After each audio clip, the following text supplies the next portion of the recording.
Teens, kita kembali bertemu di TFC pada hari ini, yaitu hari Jumat, tanggal 17 Januari tahun 2025. Kita akan kembali bersama menyimak tulisan dari Bapak Jan Calvin Pindo, STH, dalam renungan TFC pada hari ini.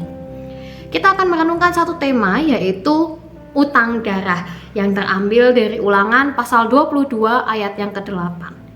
Saya, Julieta Julpirta Wiraputri, akan menemani kamu semua dalam perenungan Teens for Christ pada kali ini. Sebelumnya, mari kita bersama berdoa.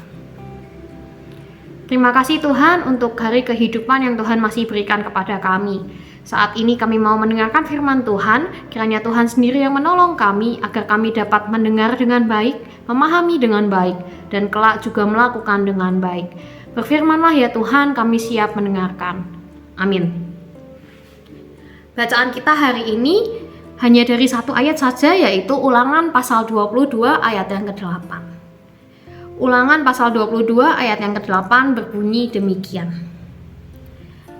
Apabila engkau mendirikan rumah baru, maka haruslah engkau memagari sotoh rumahmu, supaya jangan kau datangkan utang darah atas rumahmu itu, jika seseorang jatuh dari atasnya. Teens, setiap orang sengaja atau tidak pasti pernah berutang dalam berbagai bentuk.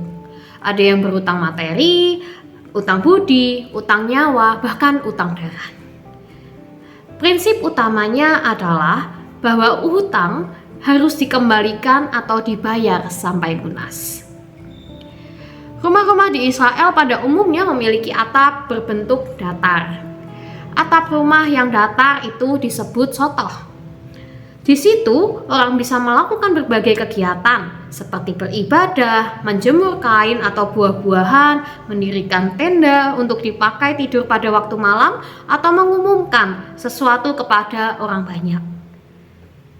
Orang bisa dengan mudah naik ke sotoh karena ada tangga di samping rumah untuk menuju ke atas. Itu sebabnya mereka diingatkan agar memberi pagar di sekeliling sotoh supaya tak ada orang yang jatuh dari sana lalu mati.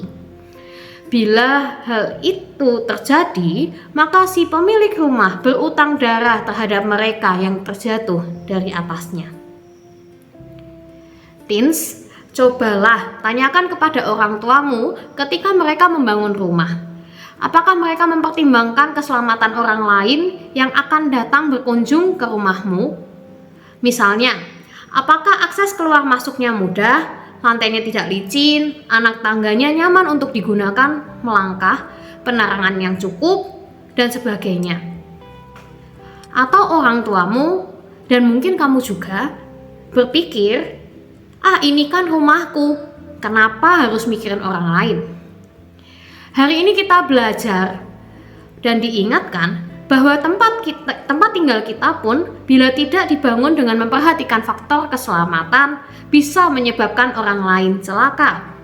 Oleh karena itu kita harus dengan cermat memperhatikan dan mempertimbangkan faktor keselamatan, termasuk keselamatan orang lain, agar tidak ada orang yang celaka karenanya dan menyebabkan kita berutang darah.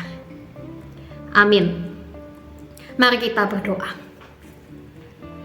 Ya Tuhan, terima kasih Engkau boleh menolong kami untuk belajar bahwa kami perlu memperhatikan orang-orang di sekeliling kami. Tidak hanya kami sendiri yang perlu kami pikirkan, yang penting kami nyaman, kami senang, kami suka, tetapi kami perlu memikirkan juga orang lain, bahkan keselamatan mereka.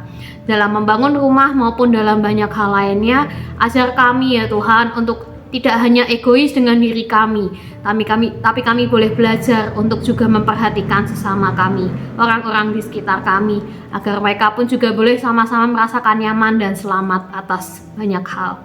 Terima kasih ya Tuhan, kami mohon penyertaan-Mu dalam hari-hari kami. Amin. Teens, demikianlah firman Tuhan pada hari ini. Terima kasih ya sudah merenungkan bersama-sama. Jangan lupa buat like, subscribe, dan bagikan juga renungan ini ke teman-temanmu ya. Tuhan Yesus memberkati.